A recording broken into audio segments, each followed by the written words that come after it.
Salam alaikum Mazoul Fillaoun, bonjour. Obchiro, des termes nouveaux sont nés chez nous, on peut leur faire confiance. Bancarisation de l'argent de l'économie informelle. Bancarisation de l'argent de l'économie informelle. L'homme s'adapte décidément à tout. Il suffit d'user avec lui de patience, de persévérance. Il suffit de savoir le prendre, celui qu'on veut anesthésier doucement, par les moyens les plus persuasifs, souvent sonnants et trébuchants, pour qu'il finisse par tout accepter et même par ne plus rien sentir de l'amère réalité dans laquelle il a été progressivement imprégné. Qui aurait dit, en Algérie, il y a quelques années, que nous finirions par accepter ce que nous subissons aujourd'hui? Un 4e mandat présidentiel pour un homme qui n'était même pas en mesure d'assurer sa propre campagne électorale, qui ne s'est pas adressé à son peuple pendant des années, dont l'état de santé ne lui permet pas d'exercer les fonctions pour lesquelles il a été élu, dans une parodie d'élection. Qui aurait cru, il y a quelques années, que cette institution présidentielle puisse être prise en charge par des gens qui décident de tout et en association avec des puissances étrangères, de façon presque transparente? Rien que ça. Qui aurait cru que nous aurions un Premier ministre du genre de Sellel, qui adore faire rire la galerie, un secrétaire général du FLN du genre Saadani, qui ne craint pas d'investir une fortune à Paris, d'acheter une résidence à Neuilly-sur-Seine, un titre de séjour de travailleurs immigrés, que ses enfants soient tous installés à l'étranger, à l'instar de la quasi-totalité des enfants des barons du régime d'ailleurs. Qui aurait cru, il y a quelques années, que la grande corruption puisse atteindre de tels pics, se généraliser à tous les barons du régime, que les fortunes de tous ces gens, ou plutôt le fruit de leur rapine, de leur déprédation, puissent atteindre des seuils aussi effarants, qui se comptent en centaines de millions de dollars. Qui aurait cru qu'un Ali Haddad puisse devenir un oligarque parmi les plus grands décideurs du pays, et qu'un Ouihia, subjugué par le charisme du nouveau maître, se mettent à hurler publiquement « Vive l'oligarchie algérienne !» L'oligarchie algérienne. Qui aurait cru que les nouveaux maîtres puissent, avec autant de facilité, démanteler le DRS, Darul, non pas pour démocratiser le pays, mais pour s'accaparer les puissants leviers décisionnels qui étaient entre les mains de ses chefs? Qui aurait cru que ce régime puisse dépenser plusieurs centaines de milliards de dollars, plus de 700 milliards de dollars, nous dit-on, sans propulser le pays au niveau de développement que ces sommes faramineuses auraient dû permettre? Qui aurait cru que des partis politiques que nous croyions utiles, tendus vers des aspirations vraiment démocratiques, se transforment en lécheurs de vaisselle? Qui aurait cru que des pans entiers de la société algérienne deviennent des alliés naturels du régime parce qu'ils y trouvent leur compte, parce que les gens qui les constituent bouffent au râtelier? Qui aurait cru que toute l'intelligentsia du pays n'opte plus que pour soit la fuite à l'étranger, soit elle se rue, elle aussi, dans cette course à la grande zerda? Qui aurait cru que presque plus personne, si ce n'était quelques Cassandres en rade, ne s'inquiète plus de l'inéluctable déluge de malheur qui va s'abattre sur notre pays? Qui aurait cru qu'après avoir mangé en herbe la moisson des générations futures, les Algériens ne soient même plus en état d'évaluer les risques qu'ils font prendre à leurs propres enfants? C'est pourtant le cas, malheureusement. Tout cela est bien pire encore, nous pente au nez. Et nous restons là, absents, indifférents à notre propre sort, à celui de nos enfants, à qui nous allons laisser un pays en crise, et peut-être même un pays qui pourrait mourir sous leurs yeux. Aujourd'hui, TSA. Le gouvernement lance officiellement l'amnistie fiscale. 18 mois pour assainir l'économie informelle. Par Taoufik Abdelbali. Liberté. L'État a fixé le 31 décembre 2016 comme date limite pour en bénéficier. Amnistie fiscale pour les entrepreneurs du secteur informel. Maghreb émergent. Abdessalam Bouchouareb, La bancarisation de l'argent de l'informel n'est pas une amnistie fiscale.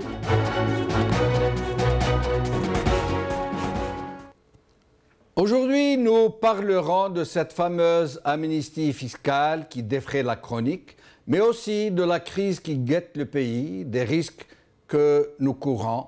Et aujourd'hui, j'ai le plaisir de recevoir Ali Benouari, ex-ministre du Trésor et fondateur de la Banque Société Générale Algérie, qui s'est porté candidat aux dernières élections présidentielles avant de s'en retirer, connu surtout pour avoir lancé des alertes très sérieuses, d'avoir fait des prévisions qui se sont révélées vraies. Ali Benouari, merci d'être avec nous. Tout le plaisir est pour moi. Merci. Alors, c'est quoi cette... D'abord, une question préliminaire. Finalement, votre parti, est-ce qu'il a été finalement autorisé à tenir son congrès constitutif? Est-ce que vous avez été reçu par le ministère de l'Intérieur? Non, c'est toujours le silence de l'administration. C'est inédit. Ça, j'aimerais le souligner parce que les gens ne comprennent pas. Je peux vous dire que j'ai bénéficié d'un traitement vraiment particulier. Ce qu'ils m'ont fait, ils ne l'ont fait à personne. Je n'ai même pas le droit de déposer un dossier. Et il n'y a pas de recours contre cela. Je ne peux pas recourir devant le Conseil d'État. La loi prévoit que si on n'a pas s'il y a un refus de l'administration une fois qu'on a déposé le dossier, etc., on peut recourir devant le Conseil d'État, mais pas, la loi n'a pas prévu ce cas. Et naturellement, ils en profitent. Et vous leur faites peur à ce point? Je ne sais pas. Je commence à croire que oui. Ah, c'est flatteur pour vous, par conséquent, donc ils vous rendent service d'une certaine manière. Je ne sais pas. Abdeslam Bouchouerb, le ministre de l'Industrie et des Mines, estime l'argent informel, comme ils disent maintenant, qui circule dans le marché, à environ 40 milliards de dollars. C'est lui-même qui le dit publiquement, ce qui est déjà énorme en soi. Mais comment a-t-il fait pour faire une telle estimation, un cadrage aléatoire, de la pifométrie? Non, je ne crois pas. Peut-être qu'il a exagéré un peu, pour quelle raison, je n'en sais rien. Mais la Banque centrale, le gouverneur et le ministre, le Premier ministre Sellel après lui, ont annoncé un chiffre de 3 700 milliards de billets en circulation au noir, qui ne rentrent jamais dans les banques, sur un total de billets en circulation de 5 600 à peu près, peut-être 70% en gros. Pour ma part, donc 3 700 milliards ou 4 000 milliards multipliés par 7% à condition que l'argent rentre tout de suite, ça donne 300 milliards de dinars, soit 30 milliards de dollars. Lui, il a dit 40. C'est pas, pour moi, c'est un détail qui n'a pas d'importance. Ah bon, d'accord. Alors, question directe. Au sujet de cette mesure dite de bancarisation, quel bel euphémisme, n'est-ce pas? Pour éviter de parler blanchiment, est-ce que cette mesure n'aurait pas dû être discutée par le Parlement au vu de son importance? J'avoue que j'ai été surpris, comme beaucoup de gens, surpris devant la soudaineté de la décision, de l'annonce, par la forme dans laquelle ça a été annoncé. Et tout ça, évidemment, donne l'impression que ça cache quelque chose. Le fait même qu'on n'ait pas utilisé le terme d'amnistie fiscale renforce cette idée qu'il y a anguille sous roche. En réalité, c'est bel et bien une amnistie fiscale, même si le terme n'est pas utilisé sciemment, pour ne pas donner l'impression qu'on blanchit, et pour ne pas voir les raisons ou les arrière-pensées de cette mesure. Oui, c'est bel et bien une amnistie fiscale. Mais lui il a déclaré, Abdeslam Bouchouerb, il a dit, c'est lui, je le cite, « La bancarisation de l'argent de l'informel n'est pas une amnistie fiscale ». Non, c'est du n'importe quoi. C'est du n'importe quoi. Quand on dit aux gens qui ont de l'argent en noir, remettez-le, déclarez-le et vous ne payez que 7%, dans tous les pays du monde, ça s'appelle amnistie fiscale. Je rappelle d'ailleurs que dans tous les pays, tous les 10 ans environ, il y a des amnisties fiscales qui portent, je vous rassure, sur des pourcentages infiniment moindres. Mais enfin, les pouvoirs publics ont toujours le souci de récupérer l'argent, de rendre imposable tout l'argent qui est en circulation. Dans notre cas, la singularité, c'est que c'est une masse énorme qui constitue une menace. Je l'avais dit, rappelez-vous, c'est un cancer qui risque de métastaser puisqu'il conduit à une corruption d'une échelle sans précédent des 4 plus grands corps constitués, qui sont la police, la douane, la justice et les impôts, n'est-ce pas? Puisque cet argent, sa finalité, c'est d'échapper à l'impôt. C'est pour ne pas payer l'impôt que les gens oui. travaillent au noir, n'est-ce pas? Ça donne des activités au noir. Et aujourd'hui, on leur dit, n'ayez pas peur, revenez. Donc, revenez dans le giron de la sphère fiscale, de la sphère bancaire, donc officielle, et vous ne payez que 7%.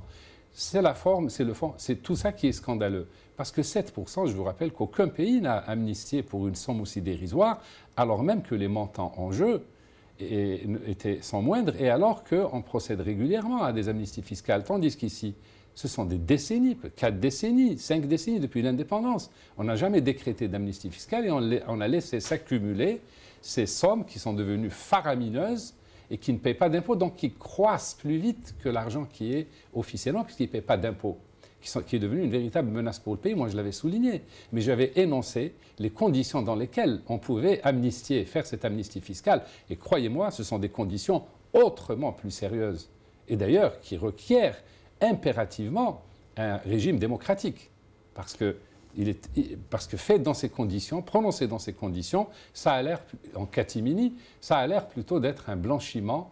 J'allais vous poser la question. Est-ce qu'en plus de l'amnistie fiscale, de cette façon de permettre aux gens de laver leur argent avec ces 7 fameux pourcents, est-ce qu'en plus ce n'est pas une question d'amnistie financière globale, de blanchiment d'argent, puisque ces sommes qui vont être déposées dans les banques vont être blanchies, elles vont être légalisées. Les Algériens n'ayant pas été consultés pour savoir ce qu'ils pensent de cette mesure, n'ayant pas donné même pas au Parlement, aux ordres, la possibilité d'amender, de procéder à des amendements, eh bien, ils donnent l'impression, ils donnent le droit aux Algériens de penser que cette mesure a été décidée pour blanchir l'argent des copains. Moi, ma thèse, puisqu'ils se sont exposés à ce genre de remarques, alors je m'en donne à cœur joie.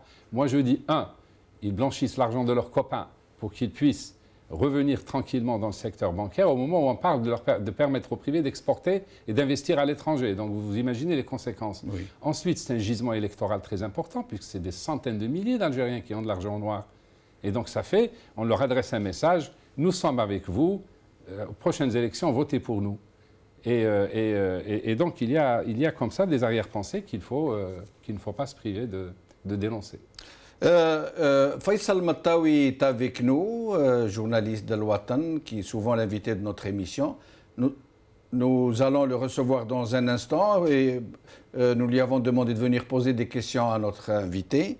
Mais en attendant qu'il puisse être joint, j'aimerais vous poser une question au sujet de Ali Haddad, le puissant patron du FCE. Il est tout le temps sur tous les journaux, sur toutes les télés, les radios. Il reçoit des ambassadeurs à tour de bras, il voyage, il est lui-même reçu un peu partout, jusqu'en Chine. Il n'en finit pas de faire des propositions en tout genre pour le redressement de l'économie, pour un assainissement d'une situation dont ses membres ont vraiment profité pourtant et qui leur a permis de s'enrichir, parfois en milliards de dollars. Et c'est quoi cette intrusion massive orchestrée de main de maître dans la chose politique, dans la chose publique? Je dirais que c'est un avatar du système. Je dirais aussi que c'est le symbole de la république bananière que nous sommes devenus. Je dis bien république bananière, parce que tout de même, si cet homme avait été un capitaine d'industrie connu et reconnu, on le saurait. Oui. Si cet homme avait réalisé de grandes choses, on le saurait. Si cet homme avait réussi à aider le pays à exporter des marchandises pour gagner des devises au pays, on le saurait. Si cet homme représentait quelque chose dans la société, on le saurait. En réalité, c'est un symbole, un vulgaire symbole d'une république qui tend de plus en plus à devenir une république bananière. Voilà comment je le ressens. Et je le ressens, comme tous les Algériens, comme une humiliation de plus. Faisal Mattaoui, merci d'être avec nous. Merci Jamal, bonsoir. Bonsoir. Bonsoir. Alors, des questions à poser à Ali Benouari? Oui, première question, pour une fois je suis de l'autre côté de la barre, donc ma question peut-être la première, et M. Benouari en a parlé à propos du blanchiment d'argent, parce que dans la déclaration faite par Boumel Seller, qui est Premier ministre, il avait dit par rapport à cette mesure que l'argent qui vient de la criminalité ou du financement du terrorisme est exclu. Alors ma question, comment les banques, la Banque centrale et ceux qui doivent recevoir cet argent qui circule dans le circuit informel, peuvent-ils ou peuvent-elles contrôler que l'argent ne vient pas de la criminalité? Très bien. C'est Ali, vous avez bien compris la question? Bien sûr, bien sûr. Je salue c'est Faisal au passage, je lui rends son salut. Et il a raison. Quand quelqu'un se présente devant un guichet de banque pour dire, voilà, ce sont les milliards que j'ai accumulés au fil des ans, compte tenu de la loi qui vient d'être adoptée, la mesure qui vient, eh bien voilà, je viens mettre cet argent sur mon compte. Mais est-ce que la loi prévoit qu'on lui demande l'origine de sa fortune? Non. Oui. On lui dit juste, payez 7% et vous êtes blanchi. Cela signifie que non seulement le produit de cette amnistie, ou les fonds qui vont bénéficier de cette amnistie, proviennent de l'évasion et de la fraude fiscale. On peut éventuellement, si vous le souhaitez, expliquer la différence entre fraude et évasion fiscale, mais il peut très bien provenir de crimes, de trafic de drogue, puisque la loi est muette. La loi ne dit pas, elle dit simplement... Et l'intéressé ne va pas dire c'est de l'argent de la drogue. Bien entendu, il ne va pas avouer lui-même, écoutez, voilà, j'aimerais bien bénéficier des dispositions de cette loi, mais voyez-vous, j'ai fait dans le trafic, et puis voilà, est-ce que je peux? Naturellement. Oui. C'est pour ça que c'est grave, cette mesure est très grave. Ça veut dire c'est juste une coquetterie intellectuelle que de le dire, quoi. Bien entendu. Ça veut dire ça ne veut rien dire. Mais ce qui est plus grave aussi, c'est qu'une fois que vous avez amnistié ces fraudeurs, vous ne pouvez pas revenir sur la loi. Voilà. Vous ne pouvez pas revenir. C'est un argent blanchi. Oui, vous ne pouvez pas dans quelques années leur dire, écoutez, 7% au moment où le pays sera dans une difficulté financière extrême. Vous ne pouvez pas dire à ces gens, eh bien ce n'est plus 7, c'est 20%, comme ça se fait dans la plupart des pays, ou 30, ou 40, ou 50. Restez avec nous, Faisal, nous revenons à vous dans un moment.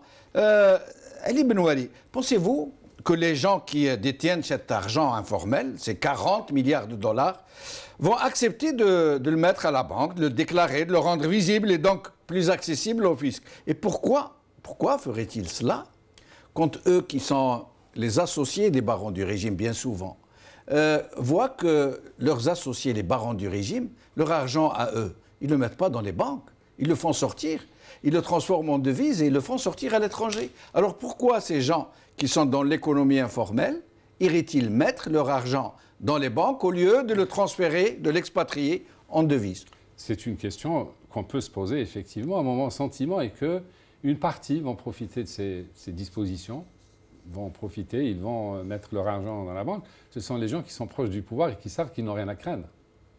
Ceux qui auraient quelques craintes à avoir, parce qu'ils ne sont pas bien connectés, parce qu'ils n'ont pas confiance dans les institutions du pays, parce qu'ils craignent l'avenir, parce qu'ils craignent aussi éventuellement des dévaluations à répétition, ils vont se dire, mais si je mets mon argent dans la banque et que demain, le dinar se déprécie, je ne peux rien faire. Mon pouvoir d'achat exprimé en devise va diminuer. Et donc certainement que les gens qui sont au noir, qui sont des gens, croyez-moi, très avisés, eh bien, une bonne partie ne profitera pas de cette disposition et préférera garder cet argent dans les circuits parallèles et le changer quand il changer au marché noir, le transférer à l'étranger, le planquer, acheter de l'or, je ne sais pas. Donc vous voyez, il y a les deux. Mais à mon sens, ceux qui vont profiter de cette disposition, c'est surtout les gens connectés avec le pouvoir. Qui vont échanger ce dinar déclaré en devise pour l'expatrier de façon officielle. Ou qui vont acheter des entreprises publiques qu'on va transactionnelles, j'allais dire, bancaires. Voilà, il n'est pas impossible que la crise aidant, et crise financière, mais crise de légitimité aussi. Il n'est pas impossible que l'année prochaine, par exemple, on dise « Allez, on va libéraliser, on va privatiser ces entreprises publiques qui nous coûtent beaucoup d'argent. » Et quand ils vont privatiser ces entreprises publiques, qui va en être le bénéficiaire?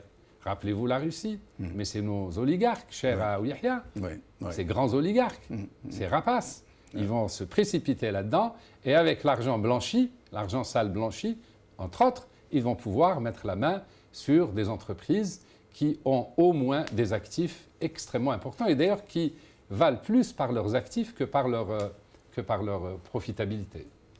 Faisal Mattawi. Oui, Jamal.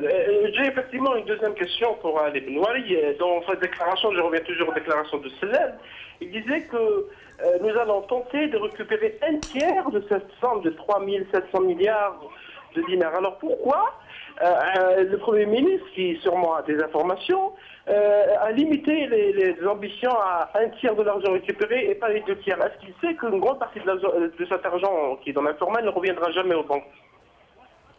Oui, Faisal, c'est à peu près ce que je viens de dire. C'est-à-dire qu'il y aura forcément des gens qui continueront à se défier de l'État et des institutions de l'État, et qui préféreront.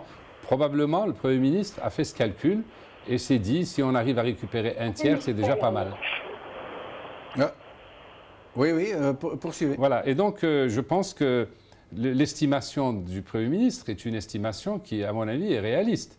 Maintenant, ça ne réduit en rien le jugement sévère que l'on peut porter sur cette mesure, sur cette disposition, qui est une disposition absolument illégitime, prise par un gouvernement illégitime. Autrement dit, c'est comme une fuite en avant. Après avoir dilapidé des ressources pétrolières par centaines de milliards, après avoir dilapidé des recettes fiscales par milliers de milliards, après avoir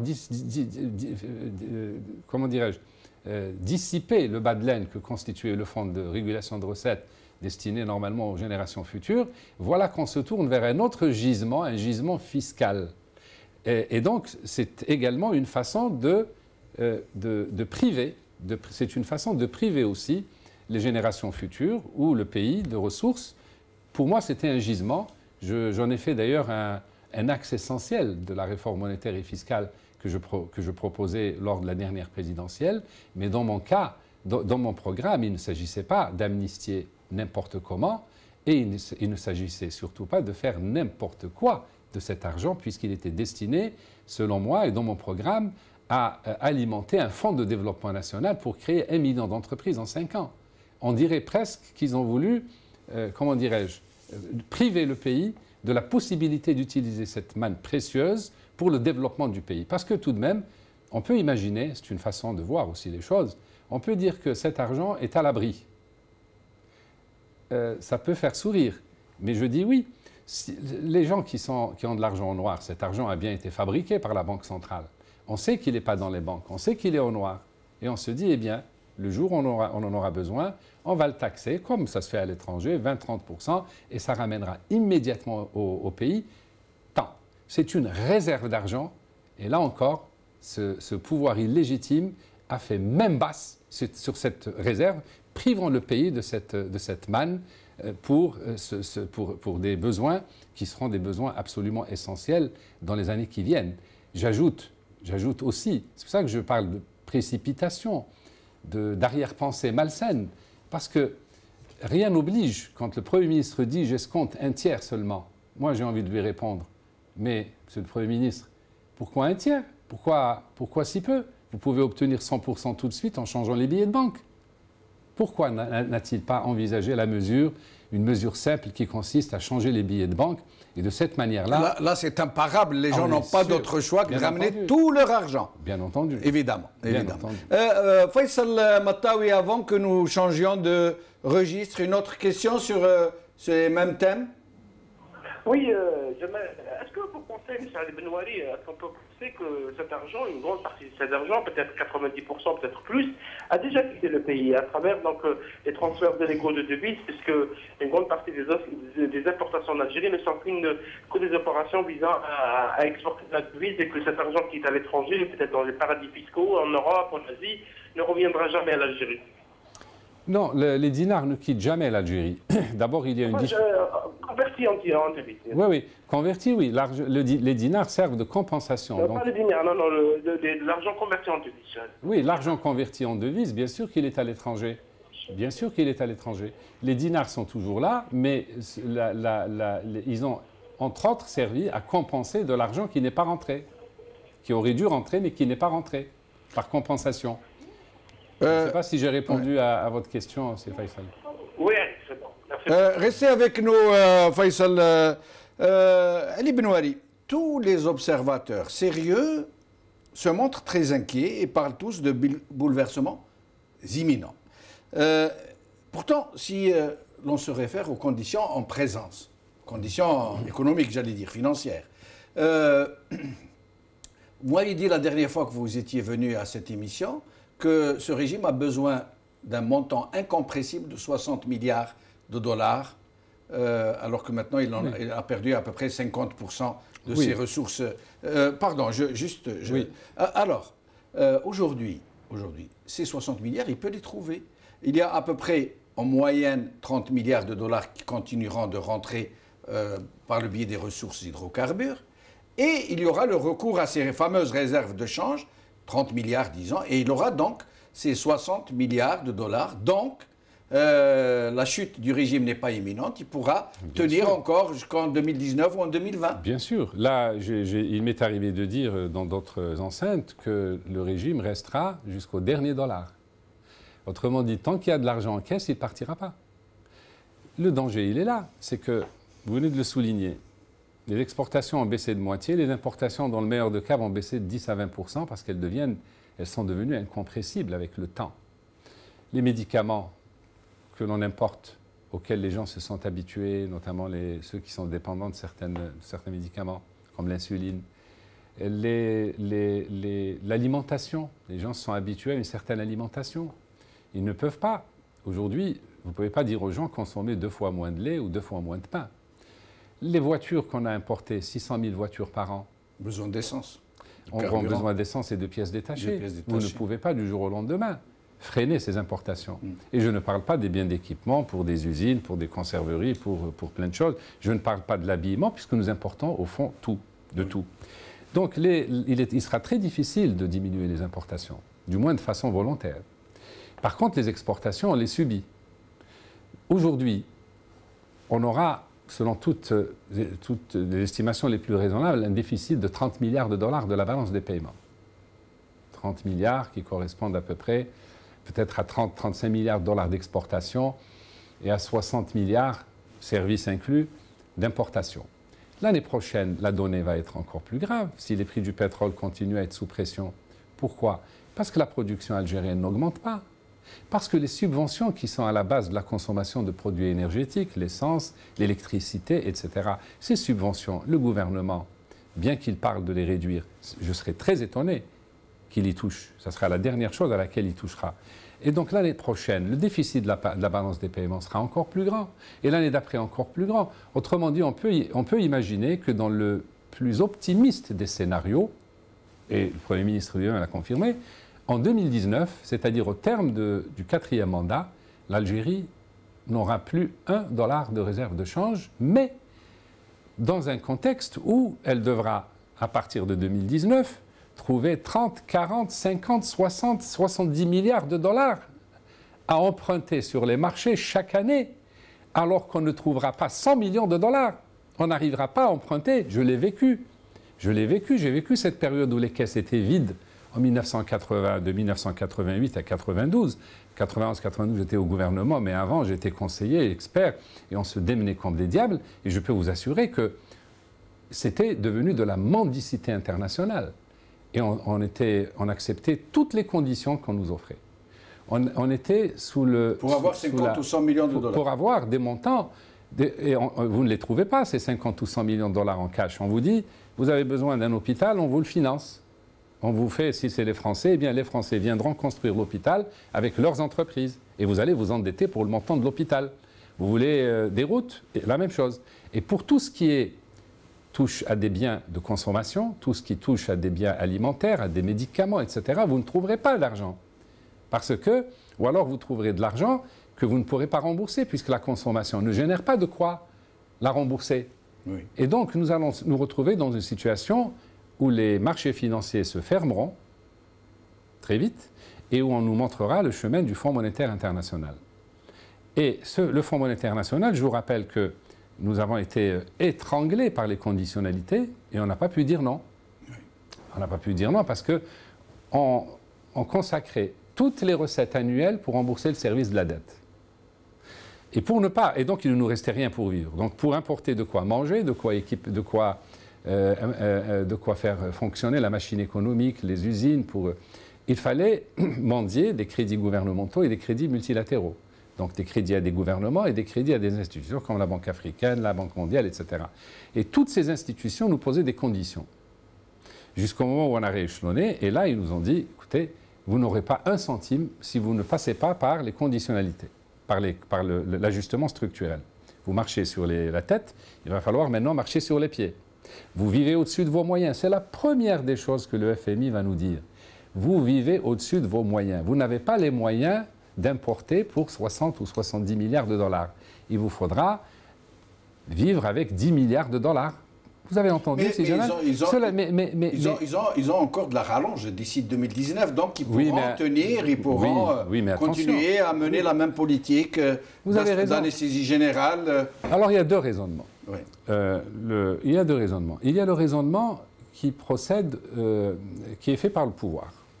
Le pouvoir est tranquille quand il dit oui, j'ai de quoi tenir jusqu'à 2019. Mertah, pas de souci. Mais le peuple algérien qui sait que il sait très bien qu'en 2019, si ça continue, il est mort. En 2019, nous allons, je dis toujours la famine.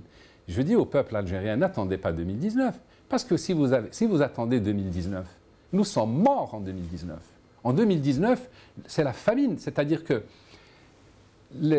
le Fonds monétaire agit de manière très simple. Et lui, il ne va pas négocier avec l'UGTA, avec le syndicat, avec il ne va pas entrer dans les négociations avec les parties algériennes, avec les entreprises, les ouvriers, etc. Il va juste demander au gouvernement de signer une mesure d'évaluation du dinar.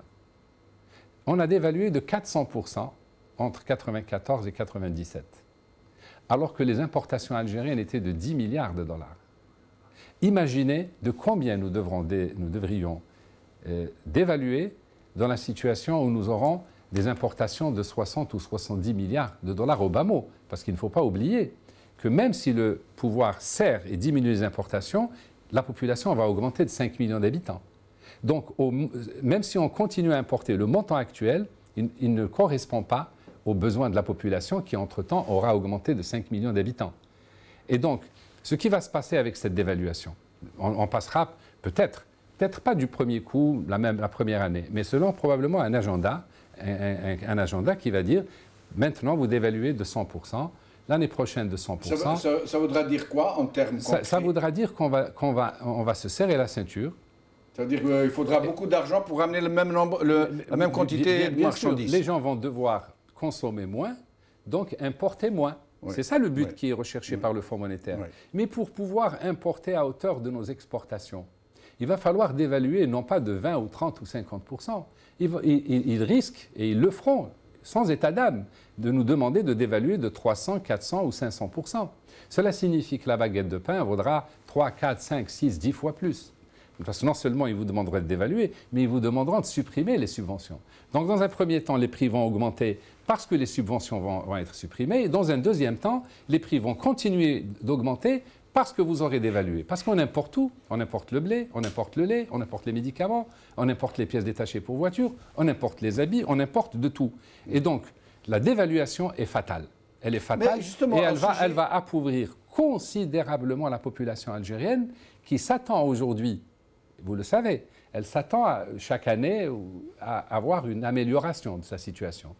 Mais justement, au sujet de cette subvention et de ces soutiens des prix dont vous nous parlez, Ali Haddad, le patron du FCE, suggère de mettre fin au soutien des prix de certains produits, soi-disant parce que ce ne sont pas que les pauvres qui en profitent, qu'il faudrait mettre en place des mécanismes qui puissent distribuer les aides directement aux nécessiteux.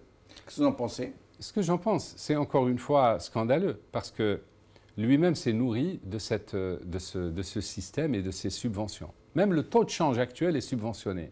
Le taux de change actuel est subventionné comme le pain, comme le sucre, comme tout ce qu'on importe. Pourquoi? Parce que le taux de change permet aux importateurs algériens, dont M. Haddad et d'autres, d'importer à 100 dinars un bien qui vaut 1 dollar. Si le dinar était à son vrai prix, je ne sais pas lequel, mais peut-être, disons, 160, qui est le taux parallèle, M. Haddad paierait 160 dinars pour importer l'équivalent d'1 euro. Et donc, quand vous multipliez ça, prenez le cas des importateurs automobiles et d'autres, quand vous multipliez ça par, quand vous comptez non pas en dollars, mais en millions et en milliards de dollars, vous imaginez les profits colossaux que font les importateurs, donc les privés algériens, qui n'exportent rien et qui viennent donner des leçons de morale. Oui. Voilà un peu ma réflexion. Faisal, d'autres questions? Oui, toujours dans le même cadre, M. Benouari, nous avons écouté le ministre des Finances, M. Abdelrahman Khalfa, qui connaît d'ailleurs bien le secteur des finances, nous dire, et à plusieurs reprises, et s'était adressé à la population algérienne, il leur dit Si vous ne voulez pas qu'on recourt à l'endettement donc à l'extérieur, il ne faut plus gaspiller. Est-ce que lutter contre le gaspillage, donc la grosse consommation, la surconsommation, est le seul moyen pour éviter l'endettement? Disons qu'aujourd'hui, il peut se permettre de dire c'est trop facile, on ne gaspille pas. Mais ça veut dire quoi, gaspiller pour un pauvre?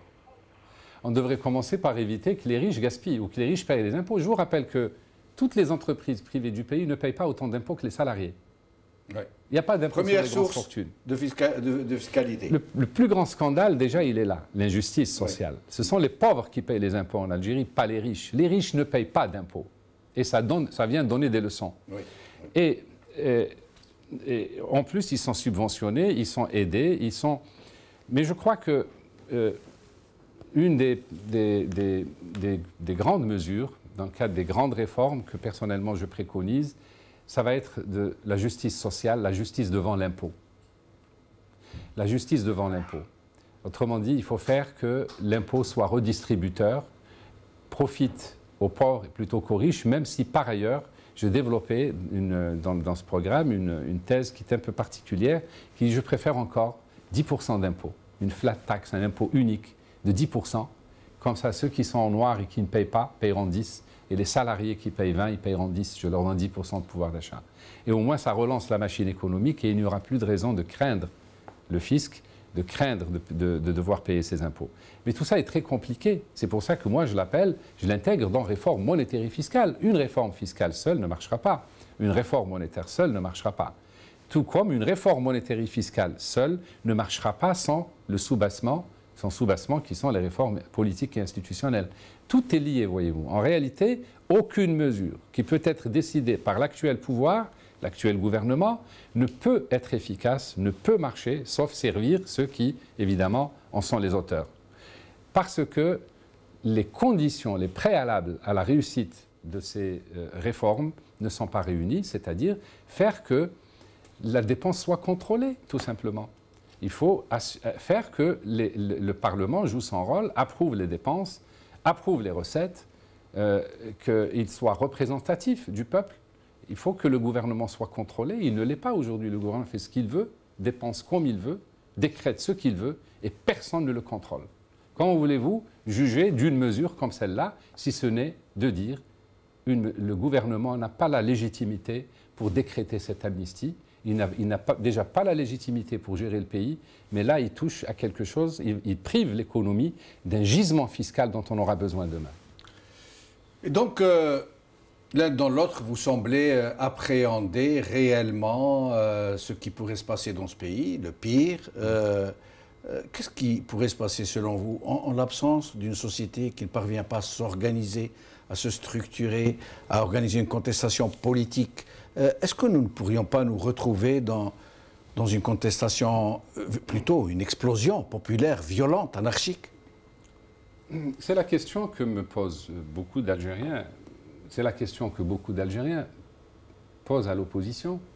Les Algériens aujourd'hui ont peur. Ils savent que demain sera très difficile, que 2019, il n'y aura pas d'argent. Ils savent ce qui les attend. Ils ne le savaient peut-être pas, mais au moins, je crois que l'opposition, en tout cas pour ma part, j'ai fait mon devoir, c'est d'alerter, d'éveiller les consciences, de signaler les dangers qui nous guettent.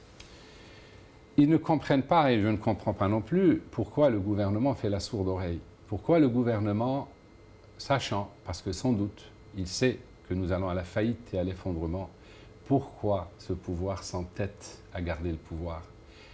Pourquoi est-ce qu'il sacrifie le pays pour des intérêts alors que les intérêts matériels des tenants sont assurés? Pourquoi s'accroche-t-il à ce pouvoir au point de provoquer un désastre, l'effondrement de ce pays? La question donc qui nous est posée aujourd'hui, arrêtez de blablater. Les gens disent l'opposition n'est pas une opposition, parce qu'elle ne fait que critiquer.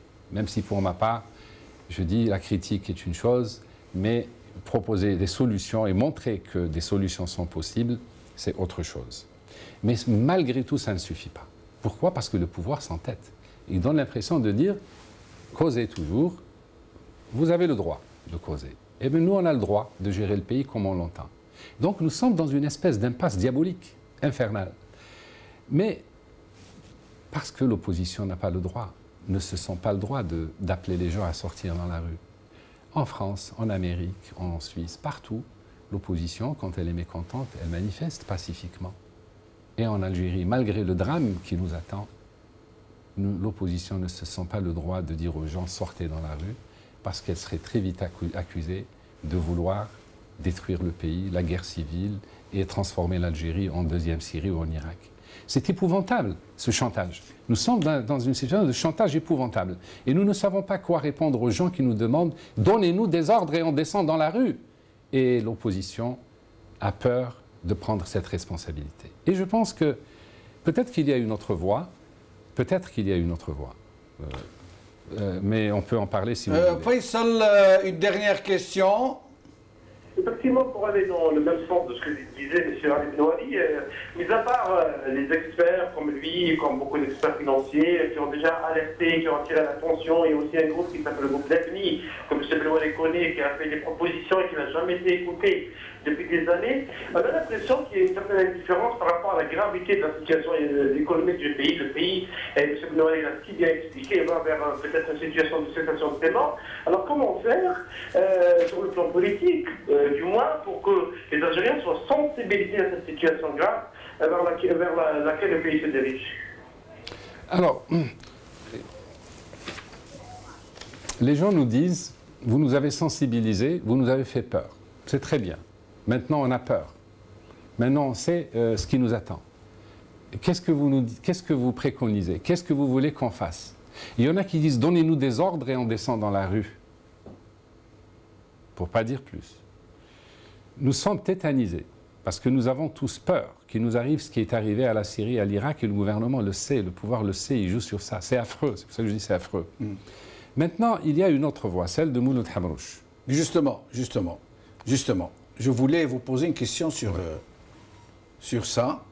Mouloud Hamrouche, récemment, il a déclaré au Forum de Liberté, Bouteflika, Toufiq et Gaïd Salah ont les clés de la sortie de crise.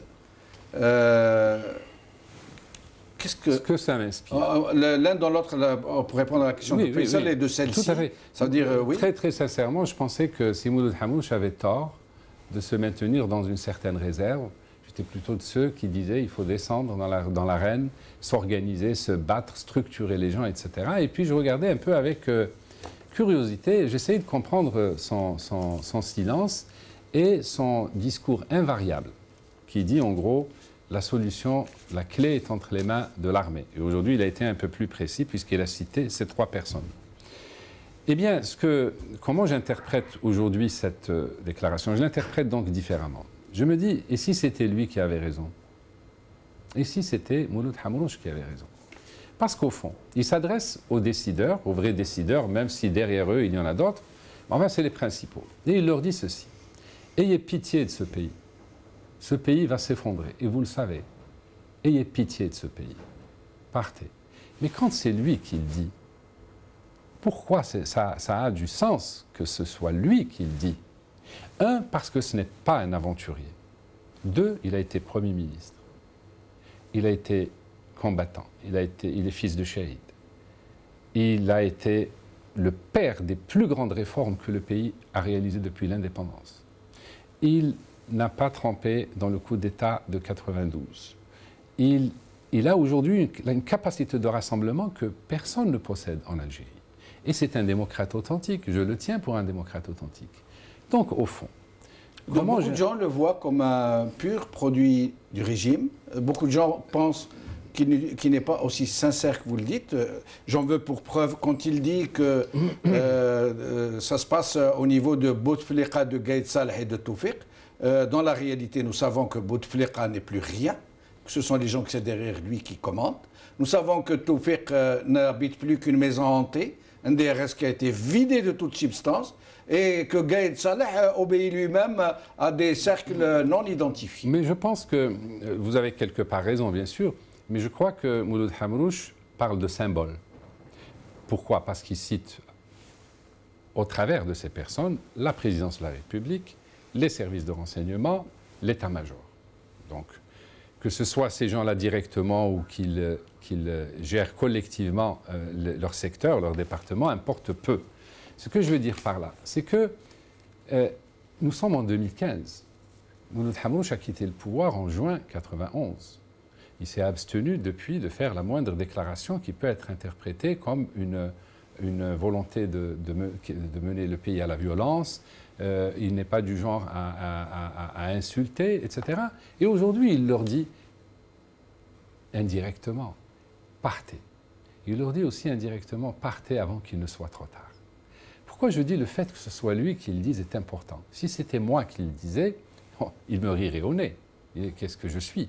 Lui a été, outre les distinctions qu'il a, donc les qualités qu'il a, il a été colonel quand je ne sais pas quel grade il avait, Gaïd Salah, quand Mouloud Hamrouche était colonel, ou Toufiq. Officier subalterne, certainement. Bouteflika, on connaît son grade pendant l'armée, même si d'aucuns disent qu'il n'a tiré aucune balle. Mais enfin, il était quand même colonel avec Boumedienne. Oui. C'était un proche de Boumedienne. Donc finalement, tout cela lui donne une légitimité, à mon sens, de s'adresser à ces gens-là et de leur dire, par pitié, pitié pour ce pays, partez. Et quand c'est lui qui le dit, ça veut dire qu'il peut très bien, demain, on peut imaginer, on peut rêver aussi, que le pouvoir lui serait transmis en disant « organisez des élections libres, débrouillez-vous avec l'opposition ». Et là, nous, les opposants, les partis d'opposition, en tout cas pour moi, je peux vous dire que je serais très heureux de pouvoir compter sur, de pouvoir entrer dans cette dynamique-là. Ali Benouali, voilà. Pour le coup, je vous trouve trop optimiste si vous pensez qu'un tel appel de Mouloud Hamrouche puisse avoir un tel effet, mais restons optimistes, sait-on jamais. En tout cas, je vous remercie d'avoir répondu à notre invitation. Comme je remercie Faisal Mattaoui. Merci Faisal. Comme à chaque fois, vous avez toujours répondu présent. Merci infiniment. Cette émission est donc terminée. Salam alaikum. Slama.